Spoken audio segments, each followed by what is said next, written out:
poco estábamos haciendo un breve repaso de algunos aspectos importantes de mecánica de suelo, algunos que tienen que estar bien claros para poder abordar sin inconveniente la materia de mecánica de suelos 2. Entre eso habíamos repasado el macro concepto de qué es el suelo, que ya sabemos, y como que para su nombre, como ha dicho, que el suelo es un sistema compuesto de tres fases, que es sólido, una líquida y una gaseosa. Vimos también, recordamos algunas de las relaciones volumétricas y gravimétricas básicas dentro de la mecánica de suelos. Vimos que en general existe la necesidad de empezar a dividir el suelo o generar clasificaciones en función de ciertas características físicas y mecánicas, y que para esto lo primero que se utiliza es la granulometría, particularmente el método de granulometría organizada, y se complementa con los resultados de límites de álgebra. ¿Para qué me sirve esto? Esencialmente para poder aplicar un sistema de clasificación. Cuando hablamos de sistemas de clasificación, no es otra cosa que buscar darle nombre y apellido a un suelo en función de sus características físicas y mecánicas. Buscamos suelos que tengan cosas en común para agruparlos en una misma subcategoría. Existen diversos sistemas de clasificación. Actualmente se encuentran vigentes para propósitos de ingeniería civil, que hago énfasis en eso, únicamente dos sistemas: el sistema AASHTO y el sistema SUTS. El sistema AASHTO, si bien se utiliza, no tiene tanta relevancia o ha perdido relevancia hoy en día, y prácticamente se lo continúa utilizando únicamente para el diseño de pavimentos. Por otro lado, el sistema de clasificación SUTS, o sistema unificado de clasificación de suelo, es aquel que continúa vigente y es el más relevante del medio. Hago énfasis dentro de ingeniería civil. Dentro de la agronomía hay otros sistemas de clasificación del suelo que se basan en otro tipo de cosas. Eso no nos interesa porque no es nuestro campo. El sistema de clasificación SUS, o sistema unificado de clasificación del suelo, tiene algunas particularidades. Primero, que fue propuesto por Casagrande. Casagrande es el mismo que se inventó lo de los límites de álgebra. O sea, era un hombre bastante proactivo durante su vida. Fue uno de los principales desarrolladores de lo que es la mecánica de suelos actual. Casagrande, de cierta forma, fue contratado por el Cuerpo de Ingenieros del Ejército de Estados Unidos para que haga una propuesta de un sistema de clasificación que de cierta forma unifique criterios. Porque imagínense, si Estados Unidos, siendo un mismo país sumamente grande, eso sí, con distintos estados que de cierta forma tienen independencia, están teniendo inconvenientes debido a que en un extremo del país clasificaban los suelos de una forma y en el otro extremo los clasificaban de la otra forma, y resultaba problemático habituarse a tantos tipos de sistemas de clasificación. Entonces, la propuesta de Casagrande era: no, vamos a unificar todo primero para el punto de partida para Estados Unidos, y obviamente, como Estados Unidos es un polo de desarrollo a nivel científico, posteriormente se expandió a Europa, Asia y a todo el mundo. Y el sistema propuesto fue tan sencillo y tuvo tan buena acogida que por eso continuó vigente. Básicamente, la propuesta de Casagrande lo primero que dice es, bueno, vamos a clasificar el suelo dándoles unas iniciales. Dichas iniciales dependerán de el material predominante que nos componga. Entonces, si es una grava, le vamos a dar la letra G. Si es una arena, le vamos a dar la letra S, que viene de arena en inglés, de sand. Si es una arcilla, le damos la letra C, que viene de clay. Y si es un limo, ya que se escribe SIU, pero como ya la S está ocupada, le puso la letra M. Entonces ese es el primer punto de partida. Después dijo, bueno, vamos a tener un segundo grupo de letras que un poco va a describir el comportamiento a nivel mecánico. En los suelos granulares es sumamente relevante si un suelo es bien gradado o pobremente gradado. Entonces vamos a poner una letra W y una letra P. W de well, well de well, o bien, y P de puro, para bien gradado y pobremente gradado. Y en los suelos finos se vuelve especialmente relevante la plasticidad. Entonces, vamos a agregar dos letras más, una letra H para suelos de alta plasticidad y una letra L para suelos de baja plasticidad. ¿Ok? Obviamente, una de las cosas que resultan bastante importantes de tener en cuenta es que, bueno, en los suelos granulares yo puedo distinguir las arenas de las gravas por medio de la granulometría. Entonces, lo primero que dijo Casagrande es, bueno, ya teníamos tablas que establecían las gravas son aquellas partículas que varían entre tal tamaño y tal tamaño, las arenas varían entre tal tamaño y tal tamaño, arcilla, limos entre tanto y tanto y arcillas entre tanto y tanto. En las partículas granulares, la separación entre las gravas y las arenas viene marcado por el contenido en el camino número 4. O sea, el camino número 4 es el que divide las gravas de las arenas. ¿En qué sentido? Todas aquellas partículas que no pasaron al camino número 4 son partículas del tamaño de las gravas. Todas aquellas que pasan al camino número 4, ojo, no son arenas per se, porque ahí también están incluidas las partículas finas. Otra cosa importante que estableció Casagrande y lo adoptó de otros tipos de sistemas es que todas aquellas partículas que pasan al camino número 200 son suelos finos. No sabemos si son limos o son arcillas, pero son suelos finos. Entonces, ya por simple inspección, si yo tengo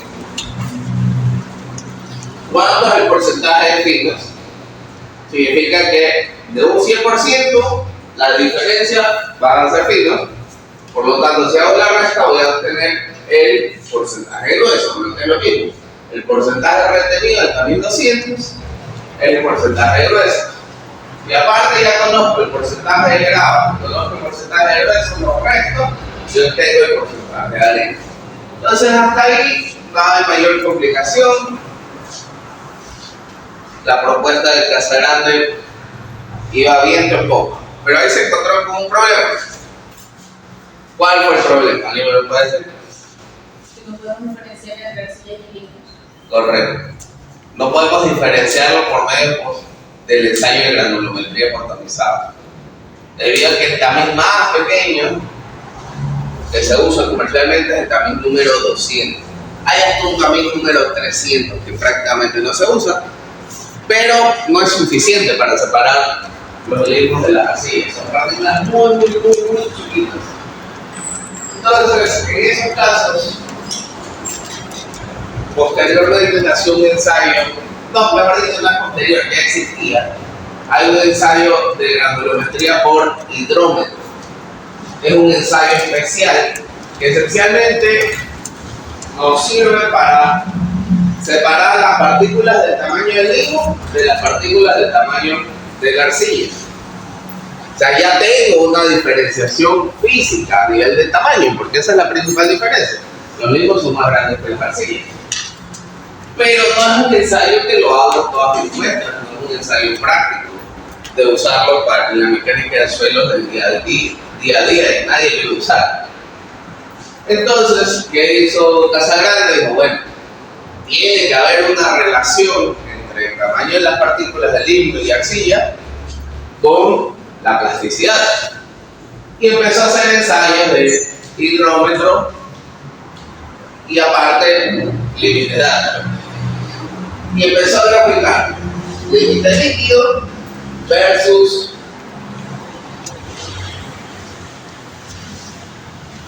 esos tamaños. ¿Qué va a ir? Y B.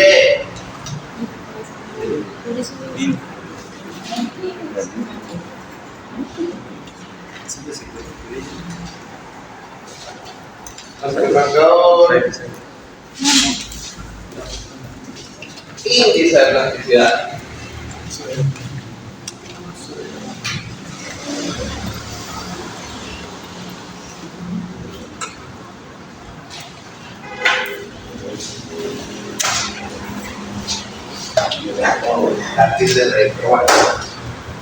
Entonces,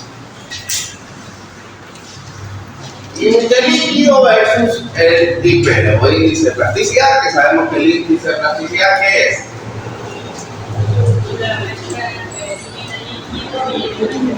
Correcto.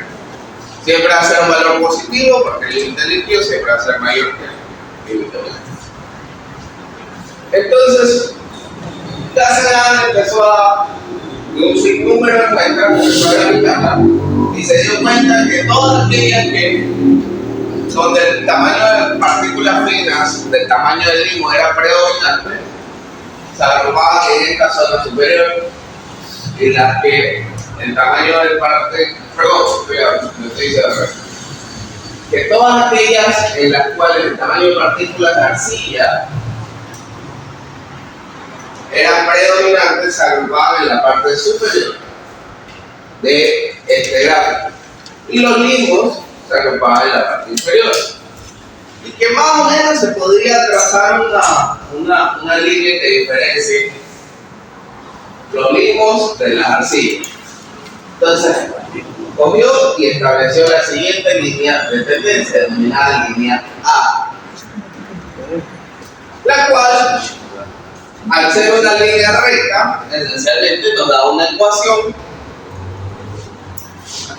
de una recta en función del índice plano. Y obviamente el índice plano es el índice. Entonces, allí quedó más o menos resuelto el tema de la diferencia entre las arcillas y los limos. Ojo, siempre cuando uno hace investigación, siempre hay una zona gris, aquellas en las cuales se van a superponer los limos y las arcillas. Pero lo que uno busca es la mayor tendencia. La mayoría de los datos de arcillas se toman acá arriba, la mayoría de los datos de limos se van a tomar abajo. Va a haber unos que van a estar uno sobre otro. Pero en términos generales esta gráfica superaba bastante bien. Entonces aplicó dicha línea para diferenciar las arcillas de los limos. Entonces ya no tenía que hacer el hidrómetro. Ya con conocer los límites de Atterberg, que son ensayos sencillos, ya tenía una diferenciación entre los limos y las arcillas. Y aparte de eso, también se dio cuenta que en función del límite líquido, la compresibilidad de los suelos cambia drásticamente. ¿En qué sentido? Que cuando el límite líquido era menor a 50, un suelo no era tan compresible, pero cuando era mayor a 50, se volvía sumamente compresible. Entonces es por eso que estableció también una línea vertical que me separa los suelos de baja plasticidad de los suelos de alta plasticidad. Por último, otra cosa que también observó es que ningún dato caía acá arriba. Por eso que trazó esta línea U como un límite superior para saber que estamos dentro de los rangos adecuados. Hubo una zona en la cual los datos entre las arcillas y los limos se superponían significativamente, no era clara su distinción, que es esta zona aquí, que es un pequeño recuadro. O aproximadamente, esto es un gráfico referencial nada más.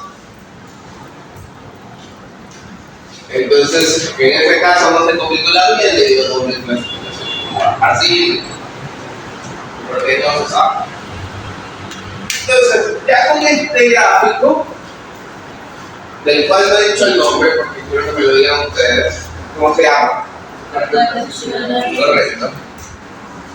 Este gráfico denominado carta de plasticidad ya resulta bastante sencillo clasificar un suelo. Resulta incluso bastante intuitivo. Entonces, por ejemplo, vamos acá. A ver, un voluntario de la pizarra para que hagan. Yo les voy diciendo, ¿no? Cualquiera.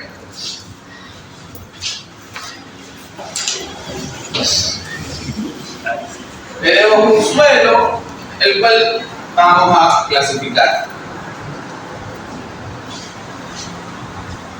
Y tenemos los resultantes del ensayo de granulometría. Los resultados del ensayo de granulometría por tamizado. Pasante de tamiz 4, pasante de tamiz 10, pasante de tamiz número 40 y pasante del número 200. Aparte del límite líquido y índice de plasticidad. Entonces, arrancamos siempre por lo más básico. ¿Qué dijo Casagrande? Lo primero, un suelo será granular ¿cuándo? Cuando el pasante de camino 200 también va igual al 50%. En este caso, ¿cuánto es el pasante de camino número 200? 41%, póngale. Entonces ya de entrada sabemos que es un suelo granular, todo clasificar como arena o como grava. Vamos a calcular el porcentaje de grueso. Vamos adelante. Que va a ser igual a qué? Al porcentaje retenido del camino número 200. Del 100% de la muestra pasó un 41%. Significa que se retuvo la diferencia, el 59%. De mi porcentaje de grueso. Siguiente paso, ¿cuál es la fracción de grava? El porcentaje retenido del camino número 4. Si tengo un pasante del 82%, 100 menos 82 es igual al 18%. 200 por menos. Y finalmente, tengo mi porcentaje grueso y tengo mi porcentaje grava. La arena no es otra cosa que la fracción gruesa menos la fracción de grava. Hace 59 menos 18.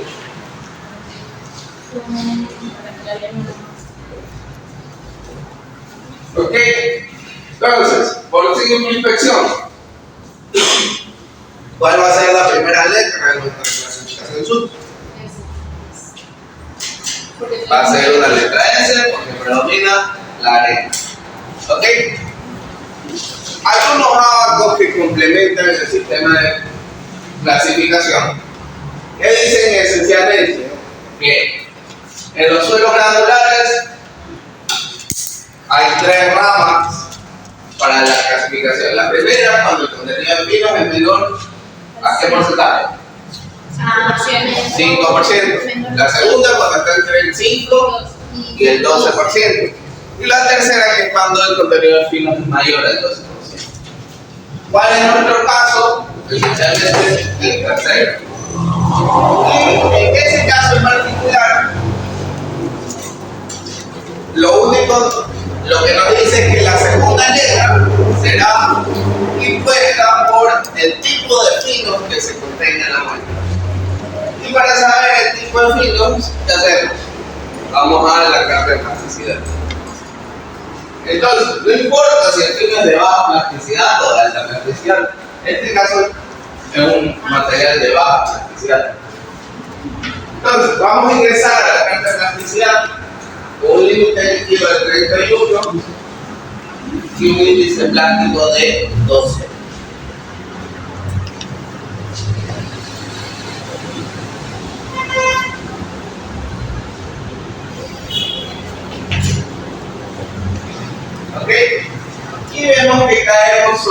la línea A. Si no estamos seguros, porque a fin de cuentas es un gráfico que pusimos más o menos en escala, pero no necesariamente está perfecto.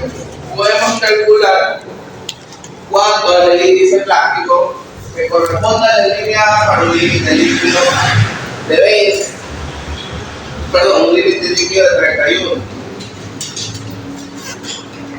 Entonces va a ser 0.73 por 31 menos 20.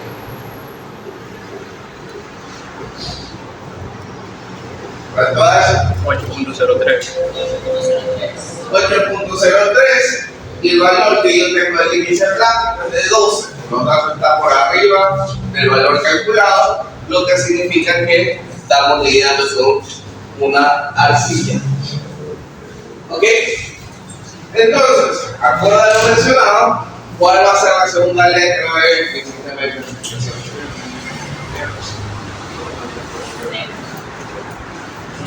Espacio de la línea.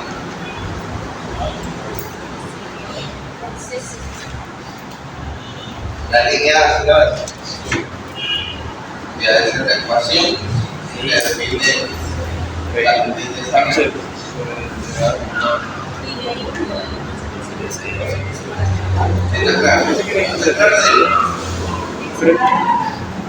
La segunda parte. ¿Estás ahí un lado?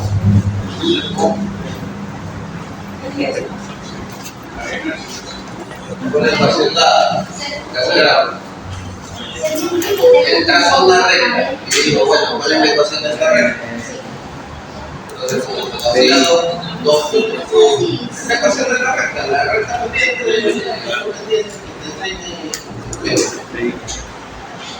tal cual. Sí, pero que te la sigo Y ya, no está. Ok, ¿cuál sería la segunda letra? La letra C. La clasificación sub siempre se complementa con una descripción. En este caso, ya por simplemente viendo el símbolo y dice que es una arena arcillosa. Pero la norma también me dice, bueno, en función, el segundo material granular, podemos mencionarlo o puede ser que no. Depende de si es relevante o no. ¿De qué dependerá si es relevante o no? Si es que el porcentaje de ese material es mayor al 15%. En este caso tengo más del 15% de grava, por eso es una arena arcillosa con gravas.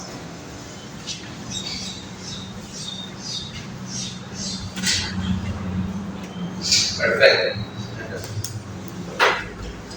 Entonces, vamos a hacer un ejemplo de esto, un breve repaso nada más.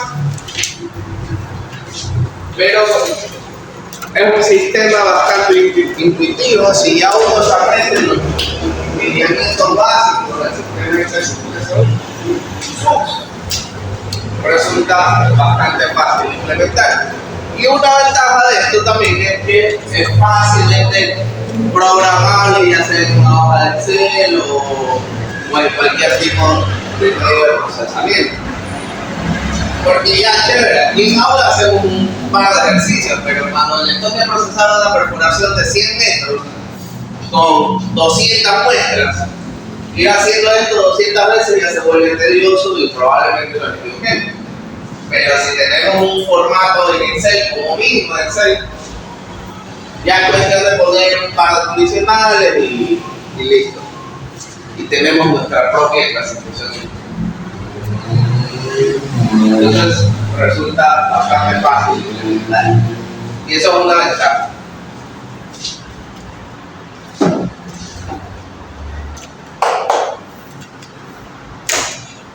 Ojo, este sistema no es perfecto.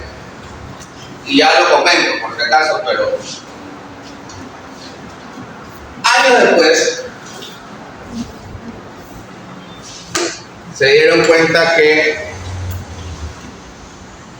ese 50% que puso del pasante de camino 200 que puso Casa Grande para separar los suelos granulares de los suelos finos es medio arbitrario, porque más o menos él dice, bueno, si la mayoría es fino, se comporta como fino. Si la mayoría es granular, se comporta como granular.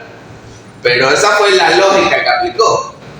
Pero a nivel de comportamiento real del suelo no necesariamente se cumple. Si nos ponemos a pensar, el sistema ácido tiene un límite distinto. ¿Cuánto era el ácido? 35. Del pasante de camino gente. Lo que nos separa los glandulares de los finos es un pasante de camino ciento de 35%. Con el tiempo, la gente se fue dando cuenta que aquellos suelos que clasificaban como granulares, pero el contenido de finos era mayor al 35%, en realidad tendían a comportarse como que si fueran suelos finos. O sea, se comportaban más como una arcilla y un limo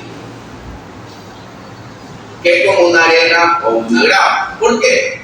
Porque era tanto el contenido de fino que ya es como que las partículas granulares pierden contacto entre sí y ya no tienen un comportamiento, ya no hay fricción entre las partículas sólidas. Es por eso que el comportamiento en dichos suelos es más parecido a un suelo fino. Pero ya habían metido la pata porque este sistema ya estaba popularizado, ya habían cientos y miles de libros con el sistema aplicado. Un cambio de esa magnitud en modificar el sistema hubiera generado confusión. Entonces lo que se acordó fue, bueno, no hagamos nada, el sistema sigue tal cual. Lo único es que hay que estar conscientes que, por ejemplo, un material que clasifica como arena, pero tiene un contenido de finos del 40%, es un material propenso a consolidarse, por ejemplo. Ya eso queda, tiene que estar consciente el profesional que está a cargo del proyecto. Un material que clasifique como grava, pero tiene un 45% de finos, no es un material altamente permeable, sino que va a ser poco permeable. Es más parecido a un suelo fino. ¿Ok? Eso es importante.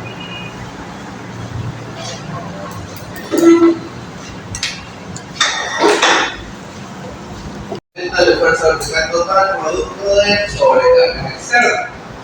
Obviamente, para entender que hay un incremento respecto a qué? Respecto a un estado de fuerzas inicial, un estado de fuerzas geostáticas. Entonces, cuando hablamos de fuerzas geostáticas, básicamente estamos refiriéndonos a las fuerzas que experimenta el suelo en sus condiciones de sitio. El suelo en sus condiciones de sitio experimenta esfuerzos verticales y esfuerzos horizontales. Enfoquémonos en los verticales. Cuando hablamos de fuerzas geostáticas verticales, vamos a 1, 2, 3. A la primera díganme 1, 2 o 3. Un número. ¿Alguien diga un número?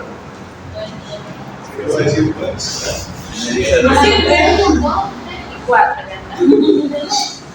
El esfuerzo vertical y el esfuerzo vertical. No le falta nada. O sea, yo La esfuerzo vertical. se equivocó. Ya sé cuántos son. ¿Cuántos son? Son 3. Entonces ahí viene el Son 3. Hay uno que es la suma. Fuerza vertical total, presión de poro y fuerza vertical efectiva. Son 3 esfuerzos distintos.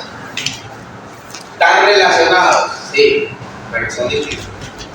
Ok, entonces tenemos 3 esfuerzos verticales siempre a tener en cuenta. El esfuerzo vertical total no es otra cosa que la presión ejercida por toda la columna del suelo. ¿Qué quiere decir? Como ejemplo burdo, esencialmente, si yo me ubico aquí a esta profundidad, fuera posible, me acuesto ahí, ¿qué presión voy a estar experimentando? Esencialmente, la ejercida por toda la columna del suelo que está por arriba. Resulta lógico. y yo tengo el peso volumétrico de cada uno de sus materiales y su espesor, multiplico peso volumétrico por espesor, sumo y voy a tener el esfuerzo vertical total. Muy fácil. Por otro lado, tengo la presión de poros. Y la presión de poros hace referencia al agua, debido a que aquellos materiales que se encuentran por debajo del nivel freático probablemente estén saturados o en un estado muy cercano a la saturación. Voy a tener agua en los vacíos o poros que conforman el suelo. Y el agua, en función de la profundidad, también ejerce una presión. ¿Cómo sabemos esto? ¿Cómo nos damos cuenta de esto? Muy fácil, creo que todos lo hemos hecho. Nos metemos en una piscina con una pelota. Más de uno intenta hundir la pelota. ¿Qué pasa? La pelota tiende hasta lejos. La bajan, la hunden, la meten en las piernas, lo que sea. Pero sea como sea, la pelota se les escapa y sale expulsada. ¿Por qué sale expulsada? Porque el agua ejerce una presión vertical. Nos acostamos en la piscina para buscamos ser lo más plano posible, como que si fuera como una tabla. ¿Qué ocurre? Flotamos. ¿Por qué? Porque el agua ejerce una presión vertical. Eso se llama empuje hidrostático. Y el empuje hidrostático ocurre también en los poros del suelo. La diferencia es que en lugar de llamarlo empuje hidrostático, como ocurre en los poros, se le llama presión de poros. ¿Ok? Entonces, la presión de poros esencialmente es la presión que ejerce el agua respecto a una determinada profundidad. Entonces, si me ubico en ese punto, esencialmente va a ser la presión ejercida por toda esta columna de agua. Entonces siempre tomo como referencia la profundidad del nivel freático y multiplico por el peso volumétrico del agua. ¿Cuánto es el peso volumétrico del agua? 10. 10 kilonewtons redondeado, 10 kilonewtons por metro cúbico. Es constante. No tienen que saberse lo más que su nombre. Son estudiantes de ingeniería, obviamente. Si no, si estudian postura, no necesitan saber eso, pero no es el caso. Entonces, o cualquier otra cosa.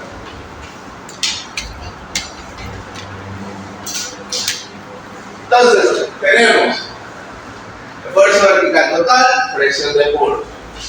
Viene un tercer esfuerzo, que es el esfuerzo vertical efectivo. Que no es otra cosa que la resta entre el esfuerzo vertical total, le resto la presión de poros.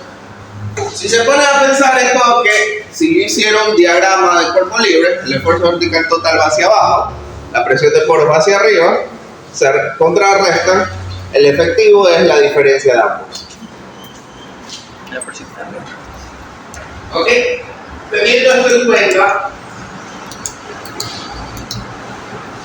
¿por qué es importante conocer los esfuerzos geostáticos? Porque esencialmente, cualquier tipo de acción que vaya a experimentar el suelo es producto del cambio de estos esfuerzos. Si no hay cambio, no pasa nada. Es lógico. Yo ando como todos los días, sin peso encima y ando como el pavo, pero me ponen un quintal de 50 kilos en la espalda, obviamente me voy a probar, voy a empezar a reaccionar. Entonces, me tiran 2 quintales, puede que se me doble la rodilla. Entonces, producto de la sobrecarga externa, voy a reaccionar. Esa sobrecarga externa va a generar un cambio en el estado de fuerza inicial. Pero si no tengo sobrecarga externa, no me voy a deformar, no voy a fallar, ni nada por el estilo. ¿Ok?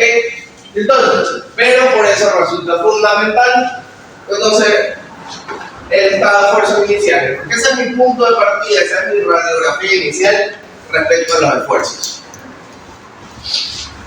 Entonces, vamos a hacer como último tema de repaso este pequeño ejemplo. Ahora sí, me ayudan a empezar. Entonces queremos A lo largo de toda esta columna de suelo, calcular cómo varía el incremento del esfuerzo vertical total, la presión de poros y el esfuerzo vertical efectivo. Tengo. Entonces, vamos a hacerlo. Para eso es ahí. ¿Qué tenemos aquí? Esencialmente una estratigrafía donde tengo 1,50 m a una grava, seguido de una arena. Esta arena está dividida por el nivel freático. Sobre el nivel freático, la arena tiene un peso volumétrico de 17 kg por metro cúbico. Debajo del nivel freático, el peso volumétrico se incrementa a 19.5. Seguido de una arcilla de alta plasticidad, un limo de alta plasticidad y finalmente una arena limosa. ¿Ok? Vamos a calcularlo, no vamos a graficar la variación de los esfuerzos, pero vamos a calcular porque si nos interesara graficar cómo varían estos tres esfuerzos. Entonces arrancamos por el esfuerzo vertical total. Lo primero que hacemos es calcularlo a 0 metros de profundidad. Va a ser igual a 0 porque es sigma B. Ponle acá abajito, ponle la profundidad. Ya. Segundo punto de interés, el esfuerzo vertical total cambia su pendiente cada vez que cambia el peso volumétrico. ¿Ok? Entonces, si fuera un peso volumétrico constante, no me interesa, porque fuera una línea recta, una única recta.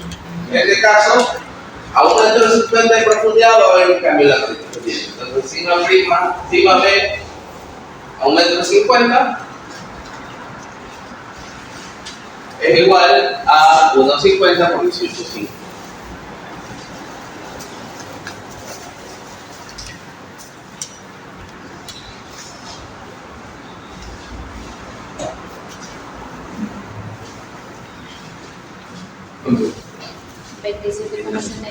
$27.75. 27.75.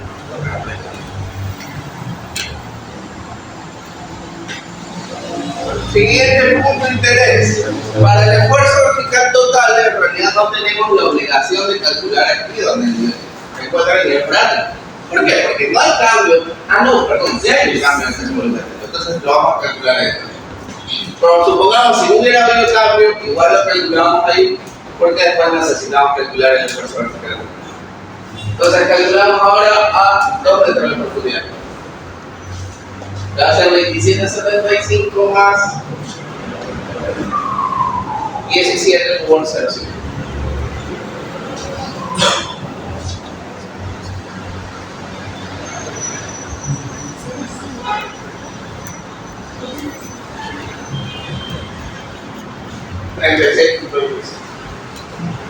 Ponle 100 kilómetros.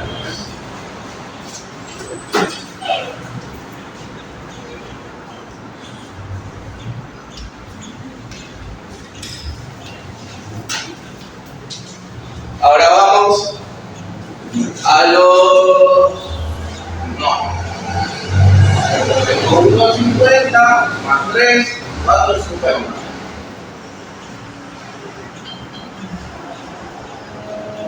Tengo 36.25 más 2,50 por 19,5. ¿Cuánto da eso?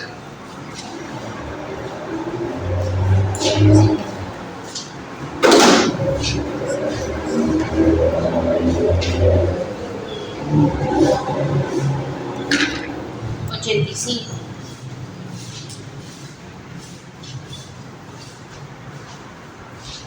Ok. Esto es 4,50. Otro punto de interés va a ser aquí. No es a los 5 metros, ojo con eso. Va a ser igual a 4,50 más 5,5. 85 más 5 por 15.5.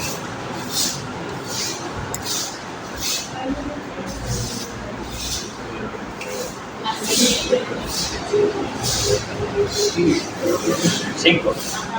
Así.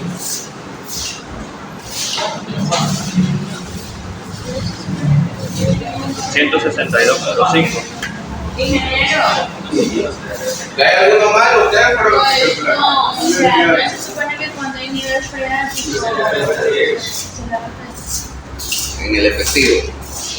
Vamos a ver el total. Una de total. El esfuerzo vertical total, no hay influencia del nivel práctico. ¿Cuánto da? 162,5.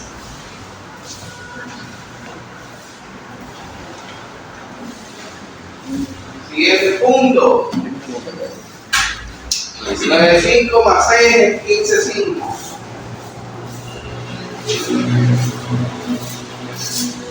$162.5 más 6 por, no sé cuánto dice, 16.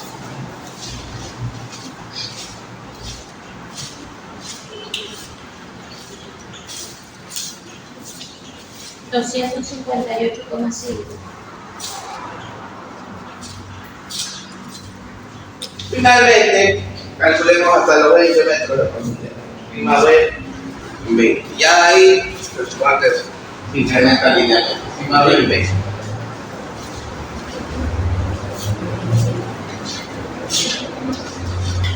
$258.5 más 4.5 por 20. ¿Y por qué?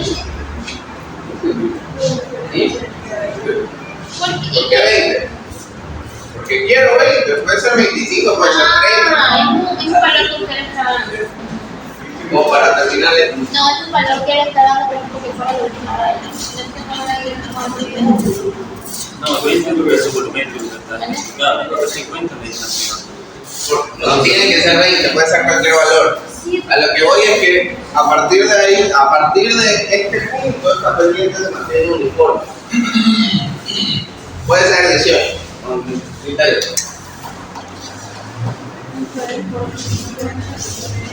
Yo selecciono 20 para poder redondear. Ah, bueno.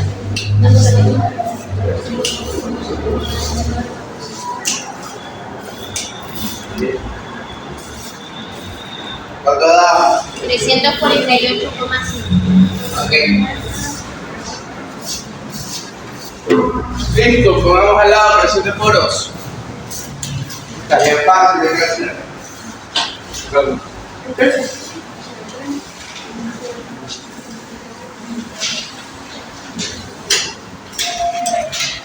¡Uy!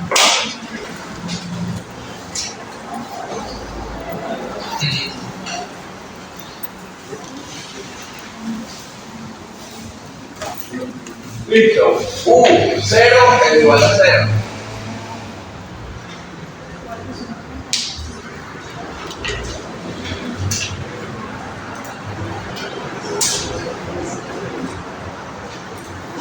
Uno 5 es igual a 0. U2 es igual a 0. U a los 4 5. ¿Cuánto es? 9.5. 9.5. Sí, 9.5.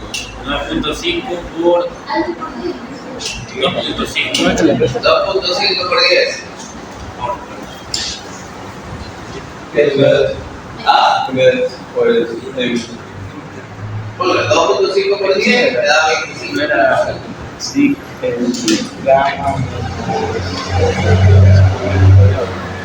ver, Eso lo 450. No.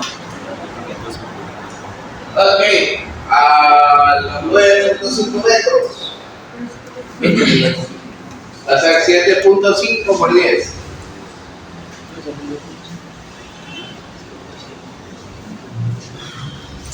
Ah, sí.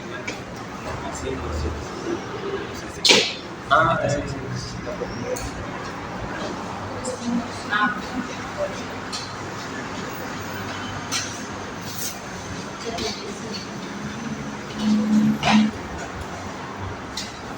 13.5. De ahí viene el 15.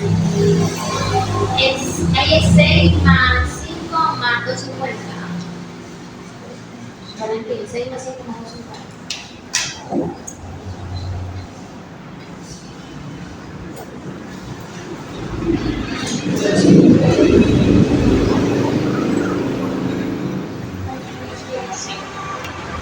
Como 20, bueno. Pero lo exacto. ¿No?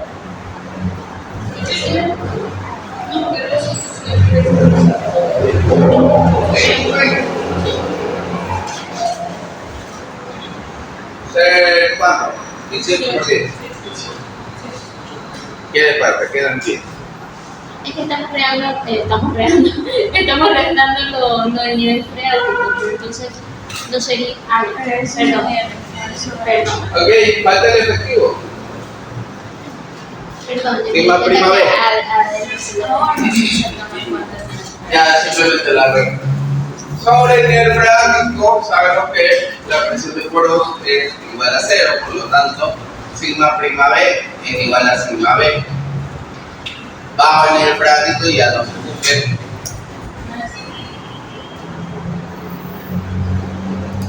Entonces aquí va a tener 0 y el otro 26.75.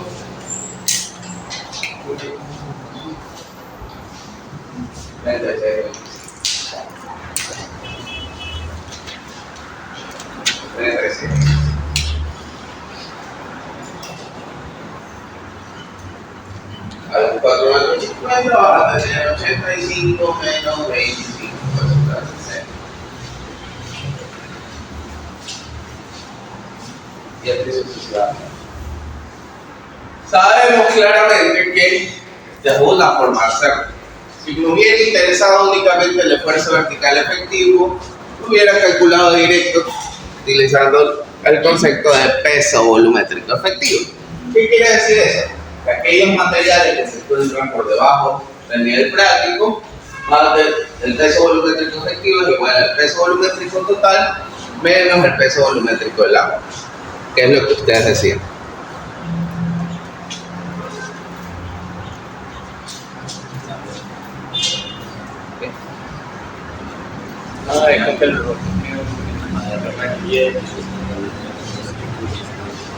De como 4 kilómetros de hace, no sé qué puede pasar.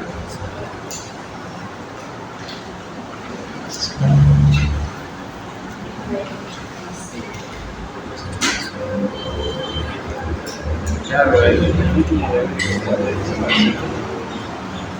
esa fue la que se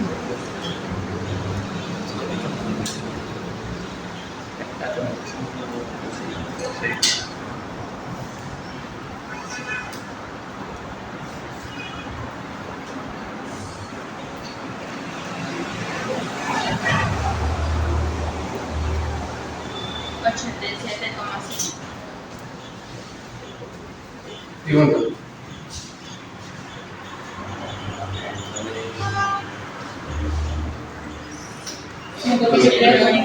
No, 73,5.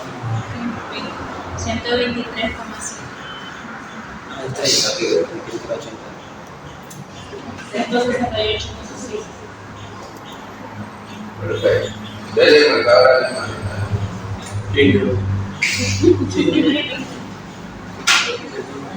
Mira que menos te mide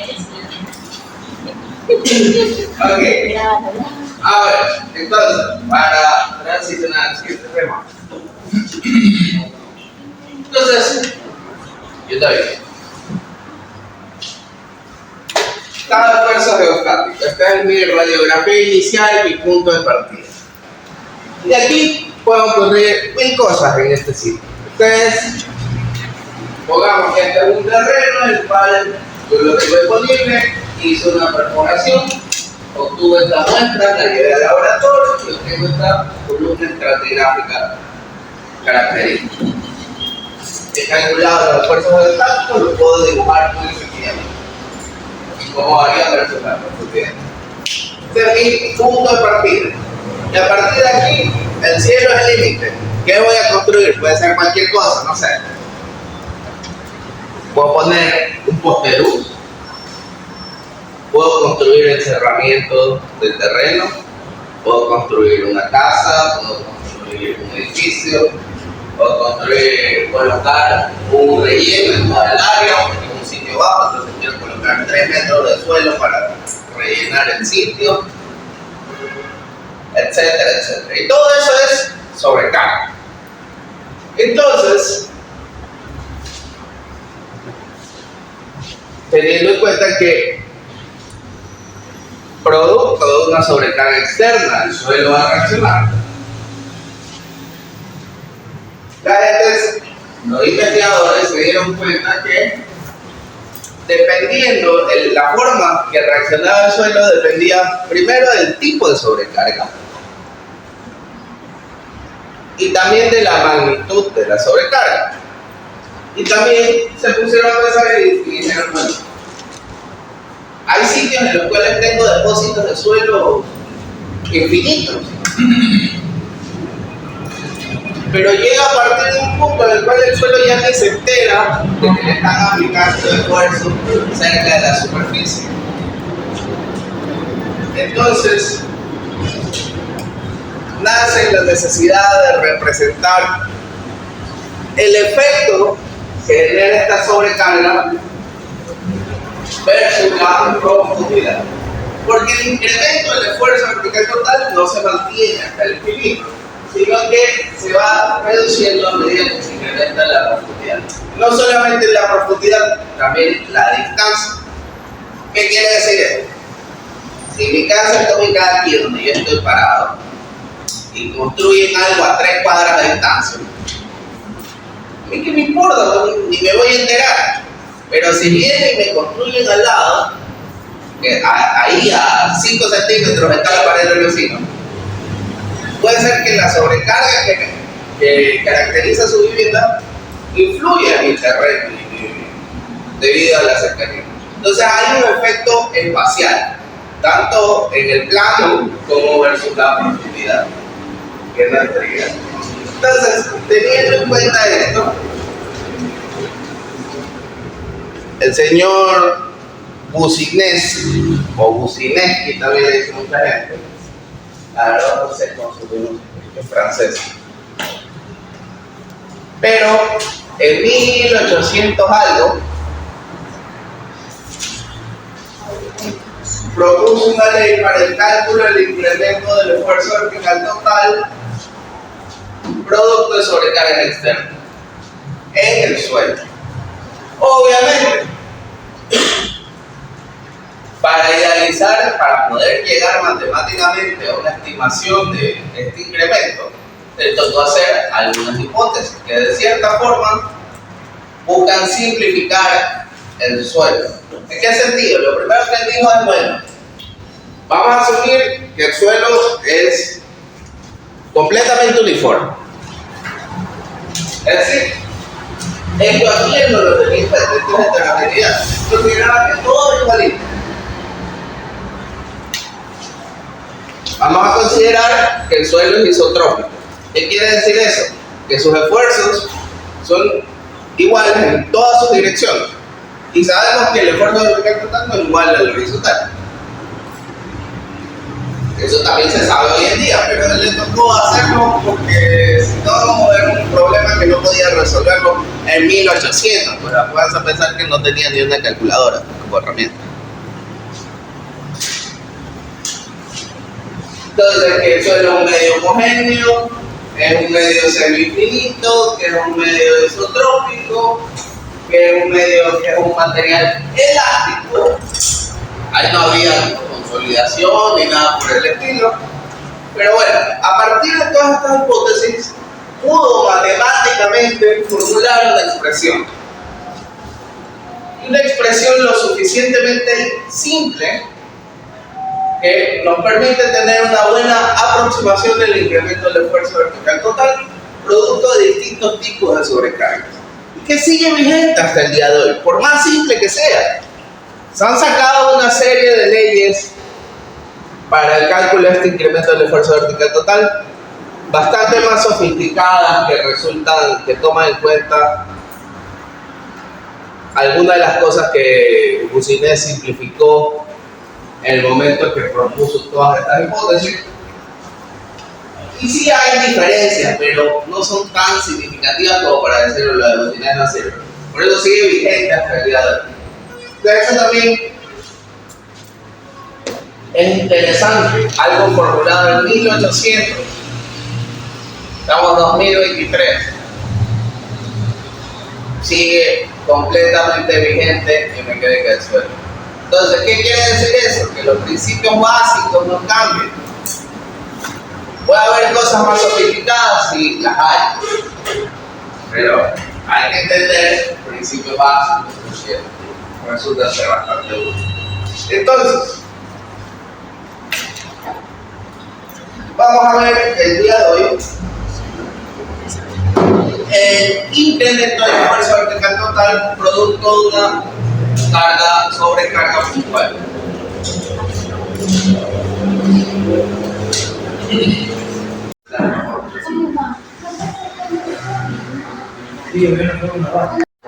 Bastante sencillo. Básicamente, el punto de origen del coordenadas es donde está actuando la sobrecarga. ¿Okay? Este caso es una sobrecarga puntual. ¿Qué podría idealizarse como una sobrecarga puntual? Varias cosas. Ponte luz, la llanta de un vehículo puede idealizarse como una sobrecarga puntual. Básicamente es cuando concentramos una carga en un área relativamente pequeña. ¿Ok? Entonces, en ese caso se puede decir que la carga idealizada, porque acuérdense que es una idealización, tenemos que idealizar las cosas de tal forma que podamos representarlas matemáticamente. Entonces, aquí es donde está toda la carga, ya habíamos dicho que el incremento del esfuerzo vertical total varía tanto en función de su distancia en el plano como en la profundidad. Es por eso que tenemos distancias de X y Y, ese es el plano, y Z, que es la profundidad. ¿Ok? Entonces, tenemos una ecuación para el cálculo del incremento del esfuerzo vertical total, donde esencialmente el incremento del esfuerzo va a ser igual a P dividido para Z al cuadrado, que multiplica a 3 dividido para 2pi por 1 dividido para, abro paréntesis, R entre Z al cuadrado más 1 y todo eso a los 5 medios, cierro paréntesis, listo. Suena como que si fuera una gran ecuación, pero en realidad no. Si yo todo esto lo agrupo en un solo término, puedo decir que el incremento del esfuerzo vertical total es igual a P por I1 dividido para Z al cuadrado, donde I1 es todo este término de aquí. ¿Ok? ¿Qué es R? Muy sencillo. Si yo me fijo en el plano, esta es mi sobrecarga P. Y supongamos que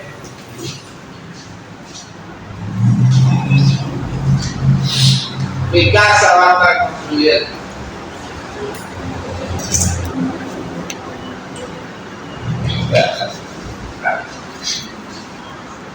Entonces, a mí me interesa saber, producto de cualquier cosa que vayan a construir cerca, cuál va a ser el incremento del esfuerzo vertical total. ¿Qué necesito conocer? ¿Cuánto es la distancia en X? ¿Cuánto es la distancia en Y? En el plano, ¿cuál es la distancia más corta entre dos puntos? La diagonal. Entonces, esencialmente, si se fijan, esto va a ser X, esto es Y, se forma un triángulo, es calcular la hipotenusa del triángulo. Por eso que R igual a la raíz cuadrada, X al cuadrado más Y al cuadrado. Entonces ahí se simplifica y por eso únicamente nos interesa R y nos interesa Z, que es la profundidad. Cuando calculamos el incremento del esfuerzo vertical total, ¿a qué profundidad Z lo calculamos? En realidad es variable. Varía versus la profundidad. Y yo podría calcularlo en un número infinito de profundidad. ¿Ok? Se definen, hay criterios para definir en qué puntos resulta de interés. Por lo general hago una discretización en capas y calculo el centro de cada capa. Eso lo vimos en mecánica de suelos 1. Pero con otro tipo de personajes. ¿Ok? Pero lo que voy es que nosotros podríamos hacer un gráfico de cómo varía el incremento del esfuerzo vertical total versus la profundidad. Sin ningún tipo de problema y mediante esta formulación. ¿Ok? Entonces, ya se nos está acabando el tiempo, pero a partir de aquí vamos a retomar la siguiente clase y vamos a ver también formulaciones para sobrecargas lineales, sobrecargas de área, principio de superposición, etc. ¿Ok? Eso sería todo por el día de hoy. Nos quedamos con Borra.